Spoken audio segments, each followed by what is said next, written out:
தமிழர், தமிழ்நாடு, தமிழ் தேசியம். இது நமக்கு இதில் சிறப்பு என்பது எல்லாமே தமிழ் பேரால் அமைந்திருப்பது தான்.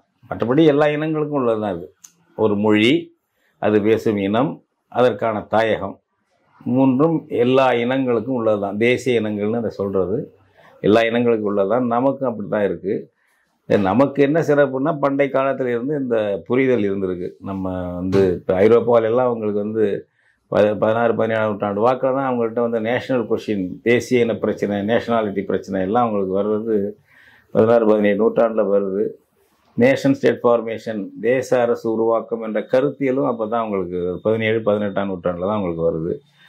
நமக்கு பல சிற்றரசுகள் அல்லது பேரரசுகள், சேர சோழ பாண்டிய அரசுகள் இருந்தாலும் சரி, அதுக்குள்ளே பல சிற்றரசுகள் இருந்தாலும் சரி, நம்முடைய தாயகம் தமிழ்நாடு, தமிழகம் என்ற புரிதல் அப்பவே இருந்தது.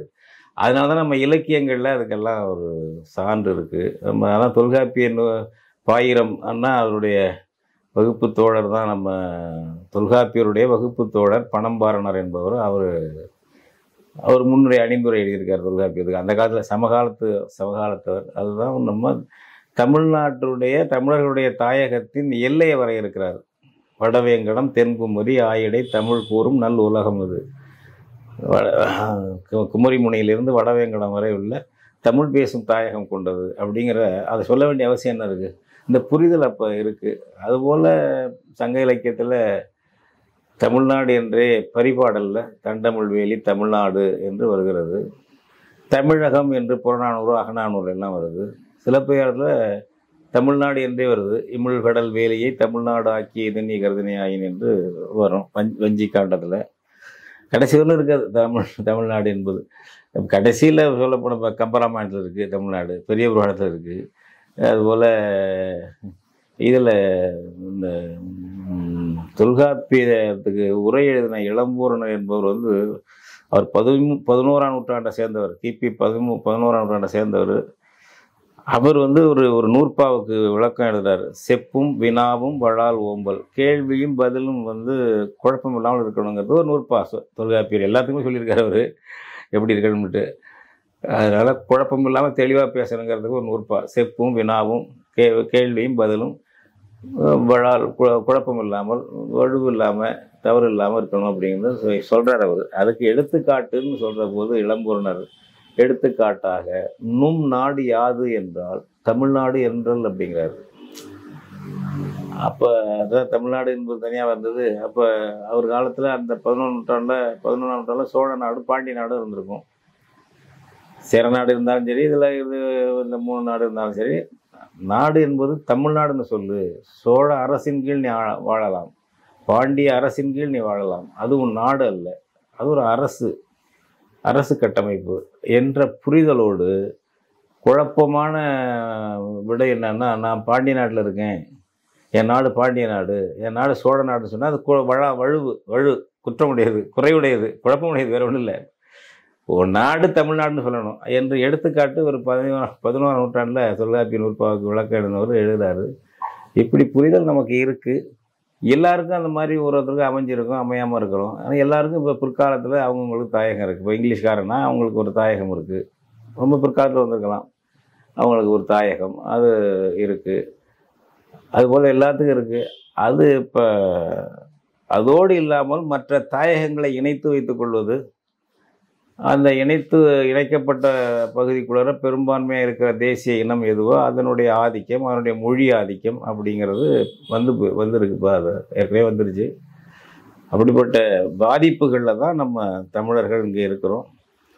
எனவே அதிலேருந்து மீட்டு நம்ம தமிழ் மொழி, நம்முடைய தமிழர் தாயகம், நம்முடைய தமிழ் இனம் இது என்பது இதற்குள்ள உரிமைகள் இருக்க வேண்டும் என்றத உரிமை மீட்பு தான் தமிழ் தேசியம் என்ற கருத்து உடையது. அதுதான்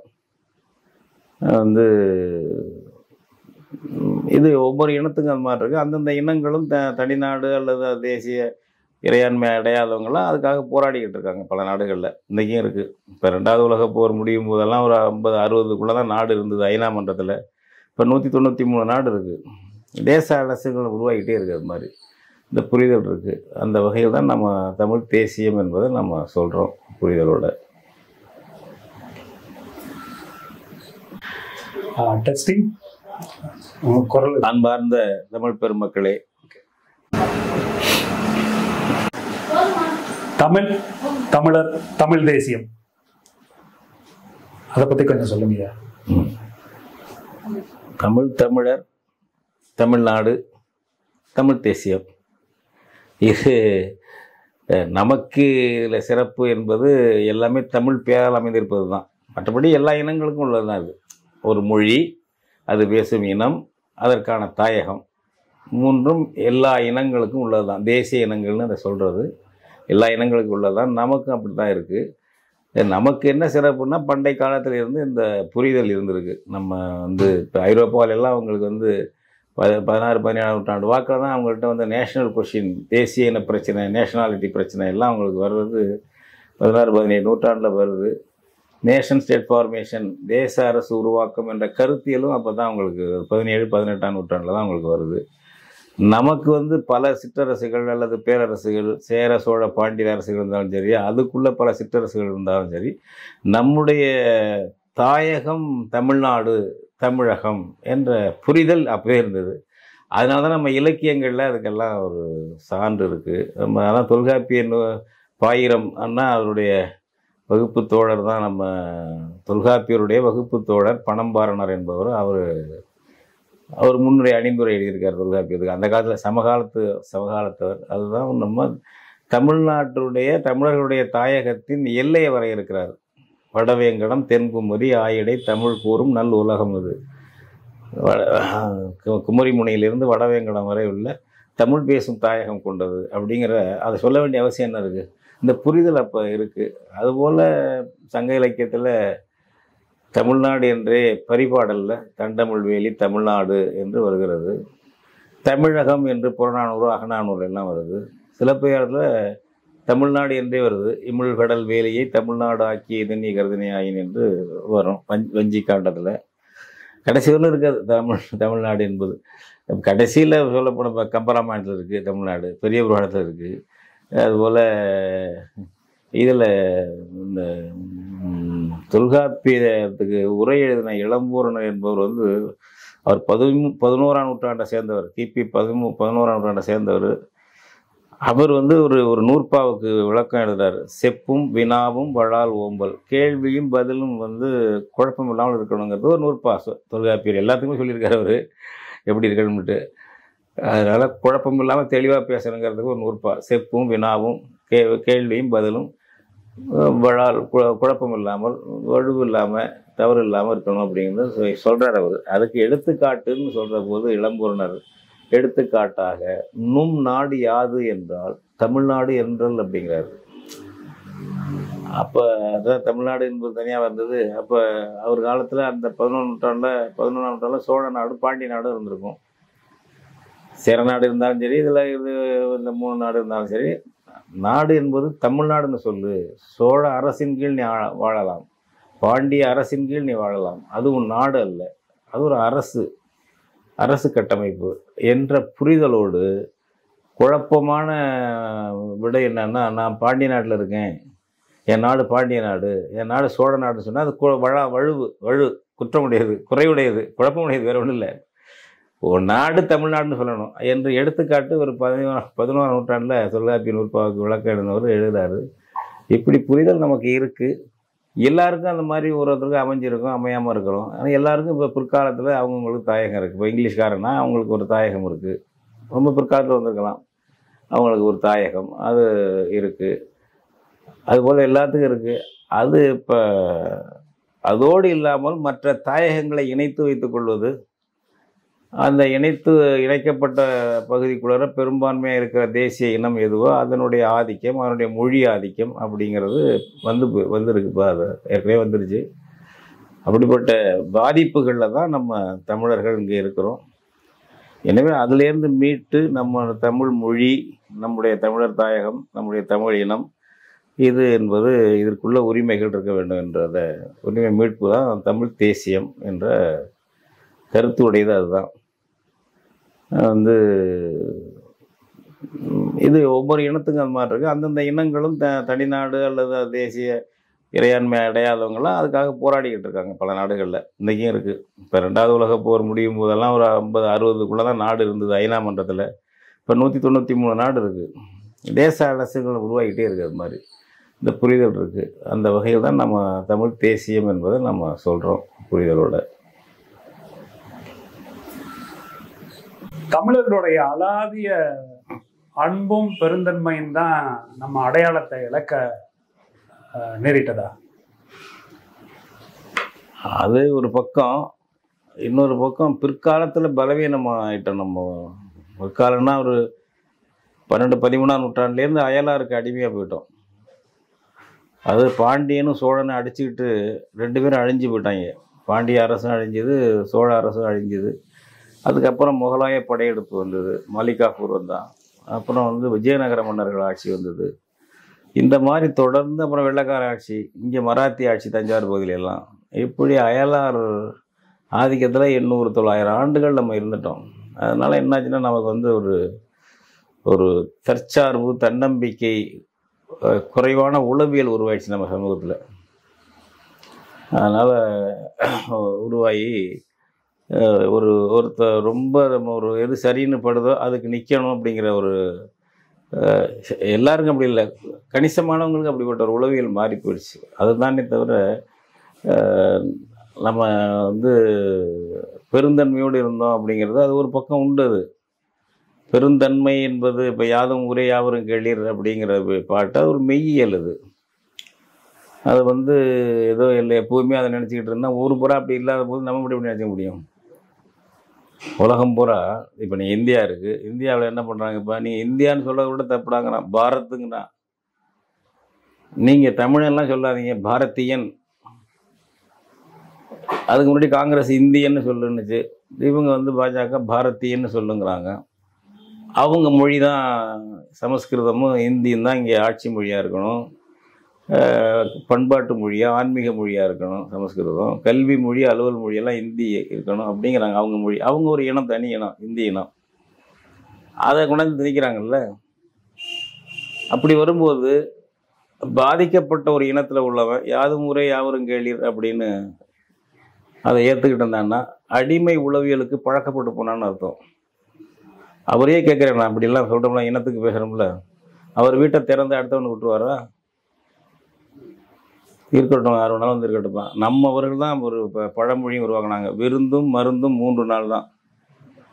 அந்த 3 நாளோட விருந்தார் போயிடணும், அதுக்கு மேலே உரிமை நடக்கூடாது.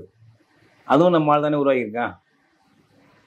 அதனால் இப்போ அவர் வீட்டை திறந்து விட்டுருவாராங்கிறேன். யாருக்கு வேணாலும் விட்டுருவார பெருந்தன்மையோட? இப்போ நாட்டை பற்றி கவலைப்படாமல் இருக்காருன்னு என்ன அர்த்தம்? அது ஒரு வகையான தன்னலம், கையாலாகத்தனம். அதை உடச்சி எறியணுங்கிறது தான். இப்போ நம்ம உடச்சி எறியணும், நம்ம கற்பனையில் நம்ம மானத்தோட வீரத்தோட தாயக பாதுகாப்போடு இருந்த இனம் நமக்கு, அந்த ரத்தம் தான் ஓடுது நமக்கு. இடையில் அந்த நோயை தீர்க்க முடியும். அது நம்ம பல போராட்டம் நடத்திருக்கோம் அந்த காலங்கள்லேயும். 65 மொழி போரெலாம் சாதாரண போரல். நான்லாம் இப்போ 11ஆவது படிச்சுட்டு மொழி போரில் கலந்துக்கிட்டவன். 50 நாள் நடந்துச்சு. 300 பேரை சுட்டு கொண்டுச்சு காங்கிரஸ் ஆட்சி, இராணுவத்தை வரவழைச்சு சுட்டு கொண்டுச்சு. அப்பவும் ஓயலை போராட்டம், மாணவர்கள் தொடங்கிய போராட்டம், சாதாரண நம்ம போராட்டம். அது மாதிரி உழவர்கள் போராட்டம், பல போராட்டம் நம்ம நடத்திட்டு தான் இருக்கிறோம். இப்போ கூட இப்போ நம்ம ஏறுதழுதல் உரிமை மீட்பு போராட்டம் நடத்தி லட்சக்கணக்கான பேர் தமிழ்நாடு பூரா, மெரினாவில் மட்டும் உள்ள தமிழ்நாடு பூரா இருந்து அந்த உரிமையை மீட்டிருக்கிறோம். அது மாதிரி காவேரி படுகையில் மீத்தேன் கொண்டு வர தடுத்து நிறுத்தி பாதுகாக்கப்பட்ட வேளாண் மண்டலம் என்ற செஞ்சுருக்கிறோம். நம்ம செய்யாமல் இல்லை. ஸ்டெர்லைட் ஆலை நிரந்தரம் முடியாச்சு இல்லை. 13 பேர் நம்ம தமிழர்கள் சுட்டு கொல்லப்பட்டார்கள், ஆணும் பெண்ணும். ஆனால் நிரந்தரமாக அந்த உயிர்கொல்லி ஆலையை மூட வச்சாச்சு இல்லை. நம்ம மக்கள் தானே போராடி இருக்கு. இப்போ எந்த கட்சியும் அதில் தலைமை தாங்க வழிகாட்டும் இல்லை. இந்த பெரிய கட்சியெல்லாம் கட்சி கொடியே கூடாதுன்னு நடத்துகிற போராட்டங்கள் தான் இந்த வெற்றியை கொண்டாந்துருக்கு. அது மாதிரி இருக்குது நமக்கு. அதே சமயம் ஒரு தொடர்ச்சியாக அது வளர்ச்சியாக இல்லாமல் போயிடுது. அதுக்கு ஒரு தலைமை அதை உருவாக்கணும். திரும்ப போய் இந்த இந்த கட்சிகள் திமுக அதிமுக அது இதுன்னு பல கட்சிகள் இருக்குல்ல, அதில் போய் விழுந்து அதுக்கு ஓட்டு போடுறது, அவங்களுக்கு கோரிக்கை வச்சுருக்கிறது, மனு போடுறதுங்கிற நிலையில் தாழ்ந்து போயிடுறாங்க. இவ்வளவு போராடி போராடி வீரமாக இப்போ திமுக ஒரு பங்களிப்பு இல்லாமல் தான் அந்த உரிமையெல்லாம் வந்தது. அதிமுக பங்களிப்பு இல்லாமல் தான் அந்த உரிமையெல்லாம் மீட்டு போராடி இருக்கோம், எல்லாம் பண்ணியிருக்கோம். மீண்டும் போய் அது வருதுன்னா ஒரு தலைமையாக உருவாகணும். அந்த தலைமையாக உருவாகிறதுக்கு அதுக்கு ஒரு தத்துவம், கோட்பாடு வேணும். அது தமிழ் தேசியம் தான் அது இருக்க முடியும். இப்போ இந்திய தேசியமோ திராவிடமோ எப்படி இருக்க முடியும்? இருக்க முடியும். அதை நம்பி நம்ம படித்த பிள்ளைகள் ஆணும் பெண்ணும் அவங்க முன்மொழிஞ்சு வரணும். அப்போ நம்ம இனம் நம்ம இப்படி இருக்குது என்று நம்ம தற்சோதனை தன்னை பரிசோதித்து கொண்டு ஒரு நம்ம விவரம் தெரிஞ்ச பிள்ளைகள் தெரிஞ்சுக்கிட்டு நமக்கு ஏன் வம்புன்னு ஒதுங்கி இருக்கிற மனநிலை நம்மகிட்ட இருக்கு. நிறைய பேர்ட்ட இருக்குது, பையன்கிட்ட, ஆண்கிட்ட, பெண்கிட்ட. நம்ம சிக்கிக்கூடாது. நல்லது நடந்தால் நல்லது, இல்லைன்னா நம்ம என்ன செய்ய முடியும், நம்ம மட்டும் என்ன செய்ய முடியும் என்று ஒரு தப்பித்து கொள்வது, தன்னை விலக்கி கொள்வது, அந்த மாதிரி ஒரு இதெல்லாம் இருக்கிறதுனால எதிரிகளுக்கு தொக்கா போயிடுச்சு தமிழ்நாடு என்பது போயிடுச்சு. அதுலேருந்து உடைச்சி ஒரு உளவியல் தெம்பு திராணியை முன் பாய்ச்சலை எடுக்கிறது தான் நம்ம தமிழ் தேசியத்தில் அந்த கருத்துக்களையும் நாங்கள் முன் வச்சுட்டு வர்றோம். அதெல்லாம் வரும்பொழுது நமக்கு மீண்டும் எழுச்சி நம்ம உரிமை மீட்புக்கான வாய்ப்புகள் உறுதியாக உருவாகும்.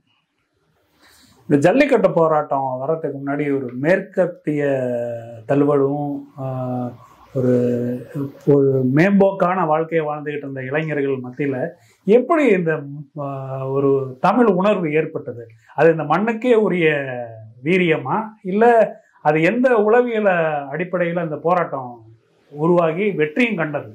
அதுதான் தம்பி, அது நான் சொல்கிறது இன உணர்ச்சி என்பது இன்ஸ்டிங்க்ட், அது இருக்குது. இப்போ நமக்கு பசி தாகம் போல் நம்ம உள்ளத்தில் நம்ம மனசில் அது இருக்காது, நம்ம உடம்புலே இருக்காது. அந்த சூழல் இருக்கும்போது அது வேலை செய்யும். அது மாதிரி இன உணர்ச்சி, இன அடிப்படையான தன்மான உணர்ச்சி, அடையாள மீட்பு உணர்ச்சி, நமக்கான பெருமிதம் வேண்டும் என்ற உணர்ச்சி இருந்துக்கிட்டு இருக்குது. ஏன் இருக்குது, நல்லா இருக்குதுனாக்க அடுத்தவன் நம்மளை ஆதிக்கம் பண்ணுறவன் அதை தான் வைக்கிறான். அவன் இனத்தை பற்றி அவன் மொழியை வச்சுக்கிட்டு, இப்போ இங்கிலீஷே வச்சுக்கோங்க, இங்கிலீஷ்காரன் தான் உலகத்துக்கே அறிவாளிங்கிற மாதிரி சொல்லிட்டு கிடக்கும்போது இங்கிலீஷ் படித்தாலும் நம்ம பசங்களுக்கு நம்ம இனம் ஆதி காலத்தில் அறிவார்ந்த இனமாக இருந்ததாச்சு. ஆங்கிலம்லாம் தோன்றாத காலத்தில் அறிவார்ந்த மொழியாக நம்ம மொழி இருந்திருக்குல்ல, நம்ம பண்பாடுகள் இருக்குது. அப்போ அது மொஞ்சதர ஹரப்பாவாக இருக்கட்டும், நம்ம கீழடியாக இருக்கட்டும், ஆதிச்சநல்லூராக இருக்கட்டும், இது மாதிரி நிறைய சுடுமணலாகட்டும், எல்லா இடத்துலையும் இந்த சான்றுகள் கிடைக்குது. அப்படி வாழ்ந்த இனம் நம்ம ஏன் அப்படி இருக்கணுங்கிற ஒருத்தருக்கு வருது இல்லை, தமிழ் இனத்தில் பிறந்தவங்க வருது இல்லை. அப்போ அவங்களுக்கு இன்ஹரண்டாக உள்ளர அந்த உணர்ச்சி இருக்குது. அதை அப்படியே மழுங்கடிச்சு அல்லது அதை அடக்கி வச்சுக்கிட்டே இருப்பாங்க. ஒரு கட்டத்தில் அது வெடித்து வருது. அது இப்போ நீங்கள் ஜல்லிக்கட்டு போராட்டத்தில் மெரினாவில் ஆண் பெண் அத்தனை பேரும் கலந்துக்கிடுச்சு. எல்லாம் அது சாதாரணமாக ஆரம்பித்தது, இந்த பெரிய திட்டமிட்டெல்லாம் ஆரம்பிக்கலை. சாதாரணமாக ஆரம்பித்து அப்படியே நேச்சுரல், அதை இயற்கையான போக்கில் அது வந்துருச்சு. அது அப்போ என்ன பண்ணுறாங்கன்னாக்க, இந்த பிள்ளைகள் அவங்களா எழுதி தமிழண்டான்னு ஒரு முழக்கத்தை உண்டாக்குறாங்க. யாரும் சொல்லி கொடுத்தில்ல, தமிழண்டான்னு ஒரு முழக்கத்தை உண்டாக்குறாங்க. அது எங்கும் எழுதுறாங்க. அப்புறம் தமிழ்நாடு பூரா எழுதுறாங்க, இப்போ தஞ்சாவூர்லாம் எழுதுறாங்க. போராட்டம் நடந்துச்சு, எல்லா இடத்துலையும் தமிழண்டான்னு எல்லாரும் எழுதுறான். ஏன்னா அவங்க தமிழண்டாங்கிறது அவன் தன்னைத்தானே சொல்லிக்கிறதானே, தன் முன்னோரை சொல்கிறது தானே. இது தன் தாய் தந்தையை, தன் தாத்தா பாட்டியை, தன் முன்னோர்களை, நம்முடைய கரிகால் பெருவளத்தான சேரன் செங்குட்டுவனை, பாண்டியன் இடைஞ்செழினா அவன் சொல்லிக்கிறதானே அது தமிழண்டான்னு சொல்லும்போது. திருவள்ளுவர் பேராசானை, இப்படி பெரிய பெரிய அறிஞர்களெல்லாம் அவங்க சொல்லும்போது அவங்களுடைய வாரிசு நம்ம அப்படிங்கும்போது அந்த தமிழண்டாங்கிறது அவனுக்கு உணர்ச்சி வருது. படிக்கிற பிள்ளைகள், பெண் பிள்ளைகளை பார்த்து கேட்டாங்க, செய்தியாளர் ஒருத்தர் கேட்டார், அதுதான தொலைக்காட்சியில் வந்துச்சு, நீங்கள்லாம் கலந்துக்கிட்டு இருக்கீங்க, தமிழண்டான்னு சொல்லி ஒரு ஆணாதிக்க கருத்து வைக்கிறாங்க, அதை நீங்கள் எப்படி ஒத்துக்கிறீங்க அப்படின்னு அந்த போராட்டத்தில் இருக்கிற பெண்களை கேட்குறாங்க. அந்த பிள்ளைகள் சொல்லுது,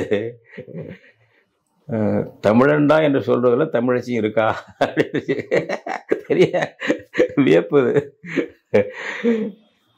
ஆமாம் ஆமாம், பெண்களை புறக்கணிக்கிறாங்கன்னு இந்த பிள்ளைய சொல்லலை, அப்படி சொல்லணும்னு எதிர்பார்த்தா அவங்க கேட்குறாங்க. அதுக்கு இன உணர்ச்சி இருக்கும்போது அதுக்குள்ளே இது அடக்கம்தான், எல்லாம் ஒன்று தான் பொதுதான் சொல்லிடுச்சு அந்த பிள்ளைகள். அப்போ உணர்ச்சி மேலிடும் பொழுது அவங்க உள்ள கிடக்கையில் உறங்கி கிடந்த இன உணர்ச்சி, இப்போ மொழி உணர்ச்சி, வரலாற்று பெருமித உணர்ச்சி அது கிளம்பி வருது. இதெல்லாம் உறங்கி கிடக்கு உள்ளற வரலாற்று பெருமித உணர்ச்சி எல்லாருக்கும் இருக்கும். இப்போ நான் சாதாரண ஒரு எடுத்துக்காட்டு சொல்கிறது, இப்போ ஒருத்தன் நம்ம ஊரில் கிராமத்தில் குடிச்சிட்டு ரோட்டில் நின்று தரால் பண்ணிக்கிட்டு இருக்கான், எல்லாரும் போடான்னு சொல்கிறாங்க, போக மாட்டாங்கிறாங்க. ஒரு வயசான பெரியவர் இன்னார் பேரனாடா நீ, உங்கள் தாத்தா ஒரு வார்த்தை சொன்னால் அந்த ஊரே கட்டுப்படும், அவர் பேரன் இப்படி நின்று சேர்த்த போட்டுருக்க, வாய மூடிட்டு போகிறான் குடிகார. அது எங்கேயிருந்து வந்துச்சு? அது அவன் உளவியல் இருக்கு, அவன் குடும்ப பெருமை அவன் உளவியல். அது மாதிரி தான் இனப்பெருமை. அந்த இனப்பெருமை என்பது எல்லாருக்கும் இருக்கு. இனத்தற்காப்பு, இனத்தற்பெருமை என்பது இருக்கு. அடுத்தவங்களை யாரும் இழிவாக்குறது வேண்டியதில்லை. அதை மழுங்கு அடிக்கிறதுக்கு தான் இங்கே வேற வேற இனங்களை சொல்றாங்க. இப்போ இந்தியன்னு சொல்றான் பாருங்க. இந்த இயற்கை புரிஞ்சவங்க அவங்கெல்லாம். அவன் திணிக்கிறது பாரதியன் இந்தியன்னு சொல்லணும்னா அவன் இனத்தை சொல்றான், வடநாட்டு இனத்தை. இன்னைக்கு இந்தியன் என்பதுக்கு அரசியல் சட்டத்திலே கிடையாது. இந்தியன் ஒரு இனம் உள்ள அவன் வந்து குடிமக்கள் தான். இந்திய குடிமக்கள் யாருன்னு தான் சொல்றானே தவிர அரசியல் சட்டத்தில் கான்ஸ்டியூஷனில் நேஷனாலிட்டிலாம் சொல்லலை. அதுபோல் இந்தியன்கிறது இதை கிளக்கிறதுக்கு வந்து திராவிடன்னு இந்த ஆட்கள் சொல்கிறது. இங்கே திமுக வந்து திராவிடன்னு சொல்கிறது. இப்போ அவங்க ஒரு மாற்று இனம் சொல்லாமல் அதை கெடுக்கலை நம்மளை. அவங்க ஒரு இனத்தை வச்சுக்கிட்டு, அவங்களுக்கு ஆதரவான இனத்தை வச்சுக்கிட்டு நம்ம இன உணர்ச்சியை, நம்ம வந்து ஒரு இயல்பு ஊக்கம் நம்மகிட்ட இருக்கிற இன்ஸ்டிங்க்டை வந்து கெடுத்து சிதைக்கணுங்கிறதுக்காக அவங்க மாற்றீடாக ஒரு இனத்தை கொண்டா திணிக்கிறாங்க. இப்போ வெள்ளையனை எதிர்த்து போராடியது இந்தியன் தான், நம்ம அப்படி காந்தி இருந்தார் அப்படி அதை பெருமையில் சொல்லி அடிக்கிறது. இவங்க என்ன பண்ணுறது, நம்ம திராவிடம் தான் ஆரியத்தை எதிர்த்தது, போச்சு வந்துச்சு, பார்ப்பனியத்தை எதிர்த்து அப்படி இப்படின்னு சொல்லி பண்ணுறது. இப்படி திசை திருப்பி ஏதாவது ஒரு போதையை மூட்டி விட்டு நம்ம தமிழ் இனத்தை மறைக்கிறதுக்கு இந்த ரெண்டு ஸ்ட்ரீம் ரெண்டும் வேலை செஞ்சுட்டு இருக்கு. இந்தியன்கிற இனத்தை திணிப்பும், திராவிடங்கிற இனத்திணிப்பும் ஒரு அயல் இனத்திணிப்பு, அயலார் நோக்கத்தோடு, அயலார் ஆதிக்கத்தோடு உள்ள நோக்கங்கள். அதெல்லாம் சும்மா விவரம் தெரியாமலாம் சொல்லலது. அப்படி நமக்கு வந்து எதிராக அவங்க ஒரு இனத்தை தான் சொல்கிறாங்க.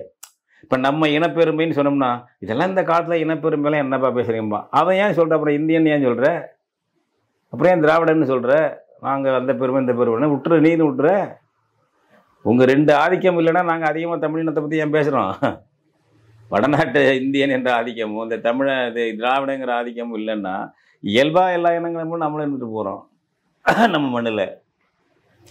இந்த அயல் இனங்கள் கட்டமைக்கப்பட்ட கற்பனை செய்யப்பட்ட ரெண்டு இனங்கள், ரெண்டுமே எங்கேயும் கிடையாதுங்க.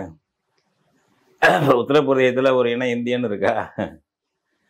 அவங்களுடைய இந்தி மொழியே உத்தரப்பிரதேசம், பீகார், மத்திய பிரதேசத்தில் எவனுக்கும் தாய்மொழி கிடையாது. அவனுக்கு தாய்மொழி போஜ்புரி, மைதிலி, அவதின்னு பல மொழிகள் இருக்கு. அவங்க மொழி தாராளம் இல்லை அந்த மக்களுக்கு. எவனுக்குமே தாய்மொழி இல்லை. இந்த சமஸ்கிருதமும் ஹிந்தியும் ஆக்கிரமிப்பு மொழிகள். இதெல்லாம் எல்லா கலப்பில் உருவாக்கி கொண்ட மொழி இது. பல இனக்கலப்பில், பல மொழி கலப்பில் உருவானதான் சமஸ்கிருதம். சம்ஸ்கிருதம்னால சீர்திருத்தம் செய்யப்பட்டதுங்கிறாங்க. சீர்திருத்தம் செய்யப்படாது பிராகிருதம்ங்கிறாங்க. அது மாதிரி இந்த ஹிந்தி என்பது சமஸ்கிருதம், உருது, அந்த உருது அரபி, சமஸ்கிருதம், அரபி, அது இதுன்னு பல மொழிகளோட கலப்பு தான் ஹிந்தி. அது ஒரு காமன் லாங்குவேஜ் அவங்களுக்கு, பொதுமொழி பேசுகிறதுக்கு தவிர அவங்க தாய்மொழி எல்லாம் யாருக்கும். அதை வச்சுக்கிட்டு நீ இந்த ஆட்டம் ஆடுற, நீ வந்து நாங்கள் 5000 6000 ஆண்டுகளாக தாய்மொழியாக தமிழையும் காப்பிய மொழியாகவும் நாட்டையும் வைத்திருக்கிறவங்களுக்கு எங்களுக்கு எப்படி ஒரு எவ்வளோ இருக்கும்?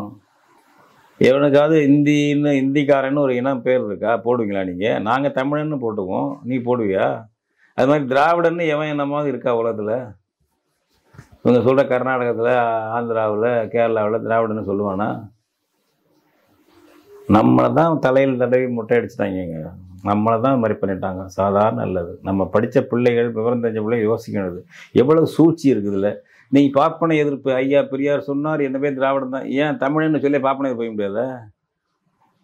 தமிழனை விட ஆரியத்தை எதிர்த்தவன் எவனு இருக்கான இந்த இந்திய துணைக்கண்டத்தில்? இலக்கிய சான்று இருக்குது. ஆரியர்களை எதிர்த்து ஒன்று இப்போ சிலப்பதிகாரம்லாம் ஆரிய எதிர்ப்பு காவியம். அது சாதாரணம் இல்லை. தென்தமிழ் ஆற்றல் காண்பதும் என்று ஆரியர் மேலே படையெட்டு நான் செங்குட்டுவன்னு இளங்குடி எழுதுவார். சும்மா ஆரியனை தான் சொல்வார் அவர். ஆமாம் ஆமாம். ஆரிய மன்னர் ஈரைங்கூற்றுவர். ஈரைங்கூற்றுனா 2500, 1000 பேர் ஆரிய மன்னர் நின்னாலும் செங்குட்டுவான். நீ ஒரு ஆள் நின்று கண் விழித்து பார்த்தா கடும் கூற்றம் கண் விழித்தது போல். ஏன் நீ யோசிக்கிற, போவோம் என்று வில்லவன் போதை சொல்லுவான். ஆரிய மன்னர். இந்த கனக விஷயங்கிறவங்க தலையில் கல்லை கொண்டு வந்தாங்கல்ல, இப்போ கண்ணைக்கு சிலை எடுக்க. நான் அதை திருப்பி சொல்கிறது நம்ம பையங்களுக்கு தான் சொல்கிறது. இப்போ அது கதையாக கூட இருக்கலாம்ப்பா.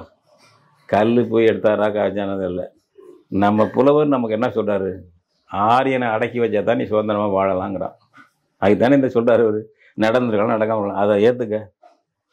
அது ஏன் வலியுறுத்தி சொல்கிறாரு? பாலகுமாரன் மக்கள், கனகன் விசயன், ஆரிய மன்னர் தலையில் கல்லை கொண்டு வந்து செங்குட்டுவன் கண்ணைக்கு சிலை வடித்தான். அவனை அடக்கி வச்சா தான் நீ வாழலாம், இல்லைன்னா உன்னை வாழ விட மாட்டான் அப்படிங்கிறதானே சொல்கிறாங்க முன்னோர்கள். இப்படி இந்த மாதிரி வரலாறு தெலுங்கர்களுக்கு இருக்கா? மலையாளிக்கு இருக்கா? கன்னடர்களுக்கு இருக்கா? சொல்லு பார்ப்போம். அப்புறம் எங்களை விட நீ ஆரியத்தை எதிர்க்கிறதுக்கு வந்து திராவிடன்னா எவன் எந்த திராவிடம் எதிர்த்தான்? தமிழரை விட எதிர்த்தவன் யார், இலக்கியம் வச்சிருக்கவன் யார் தமிழருக்கு எதிராக? இன்னைக்கு சமஸ்கிருதத்தை சவால் விட்டு அதை விட எங்கள் மொழி தான் செம்மொழி, மக்கள் மொழியாகவும் இருக்குது, வந்து போட்டி விட்டு பார் என்று சொல்கிற ஒரே ஒரு மொழி, உன் சொற்கலப்பு இல்லாமல் சான்ஸ்கிரிட் சொல் ஒன்று இல்லாமல் நாங்கள் நடந்துக்க முடியும் என்று மறைமலடிகள் இயக்கம் தொடங்கினாருங்க. தனித்தமிழ் இயக்கம் தொடங்கினார். உன் சொல்லு சான்ஸ்கிரிட் இல்லாமல் நான் என் மொழியை பாதுகாக்க முடியும். அதுதான் இன்னைக்கு பிறகு இப்போ பாவாணர் பெருஞ்சித்தினார் எல்லாம் இருந்தாங்க, நாங்களாம் எல்லாம் இருந்தோம் உலகத்தமிழ் இடத்துல. இந்த சவால் இப்படி ஒரு அறைகூவர் சவால் விடுற ஒரு மொழி தமிழ். கன்னடம் விடுமா? சமஸ்கிருதமும் தமிழும் இல்லை என்றால் தெலுங்கு கிடையாது, கன்னடம் கிடையாது, மலையாளம் கிடையாது. பாவாணர் சொல்லுவார், சமஸ்கிருதம் தீர தீர தமிழ் மெருகேறும், தெலுங்கு கன்னடம் மலையாளம் சமஸ்கிருதம் சேர சேரத்தான் மெருகேறும். அவங்கள சேர்த்து வச்சுக்கிட்டு நீங்கள் வந்து திராவிடம்னு சொன்னீங்கன்னா என்ன ஃப்ராடு வேலைங்கிறது. எங்களுக்கு என்ன, நீ தனியாக எங்களை விட தமிழர்களை விட ஆரியத்தை சான்ஸ்கிரிட்டை எதிர்த்தவன் யார் இருக்கான், தற்சார்பாக நிற்கிறவன் எவன் இருக்கான் வரலாற்றில்? அவங்களெலாம் கொண்டு வந்து எண்ணெய் சேர்க்குற சேட்டை மூட்டை செவ்வாய்க்கிழமையெல்லாம் இதெல்லாம் நம்ம போய் பையங்க புரிஞ்சுக்கணும். புரிஞ்சுக்கிட்டு இதெல்லாம் பேசணும். சும்மா பேசிக்கிட்டு நம்ம இலக்கியத்தில் இருக்குது. பார்ப்பனியத்தை எதிர்த்து எவ்வளவு நம்ம இலக்கியம் இருக்குது, சாதாரண கொஞ்சம் நஞ்சமே இல்லை, அவ்வளவு இருக்குது. இப்போ இது அவருடைய ஊர் கர்நாடகம் பெரியாருக்கு, அங்கே போய் இயக்கம் நடத்த முடியுமா அவர்? இது போல் பார்ப்பனை எதிர்ப்பு அங்கே பண்ணிட முடியும் அவருக்கு கிளையங்க தோன்றிச்சாங்க. தமிழர்களுக்கு அந்த மரபு பார்ப்பனை எதிர்ப்பு ஆரிய எதிர்ப்பு மரபு இருந்ததுனால டக்குன்னு பிடிச்சிது அவர் பண்ணதில்லை. வேற என்ன? இதையெல்லாம் நம்ம பையங்க புரிஞ்சுக்கணும். அவர் இல்லைன்னா நம்ம நாதியத்தால் கடந்துருப்போம். ஏன் கடந்துருப்போங்க? நம்ம வள்ளல் பெருமான் என்ன சொன்னார் 19ஆம் நூற்றாண்டில்? வேத ஆகமங்கள் என்று வீண்வாதம் ஆடுகின்றீர், சூதாக சொன்னதெல்லாம் உண்மை நிலை தோன்ற உரைக்கவில்லை. 19ஆம் நூற்றாண்டில் பெரியாரெலாம் புறக்கல. அப்போ ஞாபகம் வச்சுக்கோங்க. அவர் நம்ம சிவவாக்கியர் சித்தர் அவெல்லாம் 12ஆம் நூற்றாண்டு 11ஆம் நூற்றாண்டு இருக்கும். பார்ப்பனத்தையே எதிர்த்தார். பறைச்சியாவது ஏதடா பணத்தி, பார்ப்பனத்தி ரெண்டு சொல்லினான். பணத்தையாவது ஏதடா, இறைச்சிதோல் எலும்புருள்ளே இலக்கமிட்டு இருக்கிறதோ. அடுத்து சூடாக கேட்குறாரு, பறைச்சி போகம் வேறதோ, பறைச்சியை புணர்ந்தா அது வேறுது, பாப்பாத்தியை புணர்ந்தா அது புணர்ந்தா அது வேறுதா, எல்லாம் ஒன்றுதாட்டா. பாடினவன் நம்ம தமிழ. இப்படி பார்ப்பனியத்தை எதிர்த்து சங்க காலத்துலேருந்து ஆரிய படை கிடந்த நெடுஞ்செழின்னு ஒருத்தர் பட்டம் கொடுக்குறான். சங்க காலத்துலேருந்து இப்படி உள்ள நம்ம இனத்துக்கு தமிழம் பேரை விட்டுட்டு திராவிடம் புடலங்கா பேரில் இங்கே எதிர்ப்பீங்களே? நீங்கள் போய் எதிர்த்துப்பாங்களே உங்கள் திராவிட நாட்டில், மற்ற நாடுகளில், தெலுங்கு ஆந்திரா கர்நாடகத்தில். இது நம்ம பசங்களுக்கு புரிய வேண்டாமா? நம்ம பிள்ளைகள் சரி கடந்த கால தலைமுறை போச்சு, ஒன்றும் இல்லை. இப்போ தான் நாங்கள்லாம் எல்லோரும் சேர்ந்து சொல்கிறோம்ல. இப்போவாது படித்த பையங்க பெண்கள் நம்ம பிள்ளைகள் இதை சொல்லணும். இப்போ தமிழன் என்கிற அடையாளத்தை மறைப்பது தான் இந்தியன் என்பதும் திராவிடன் என்பதும். ரெண்டும் இந்தியனும் திராவிடனும் அங்காளி பங்காளி, நமக்கு சம்மந்தம் இல்லாதவங்க. ஒதுக்கி தள்ளிருந்ததை புரிஞ்சுக்கணும், அந்த சூழ்ச்சியை புரிஞ்சுக்க வேண்டும். அப்படி தான் நம்ம வரணும். நம்ம இதுக்கெல்லாம் வந்து நம்ம வரலாறு இருக்குது, அதை மேலும் செழுமைப்படுத்தி கொண்டுகிட்டு போகணுங்கிறது தான் நம்மளுடைய கருத்து.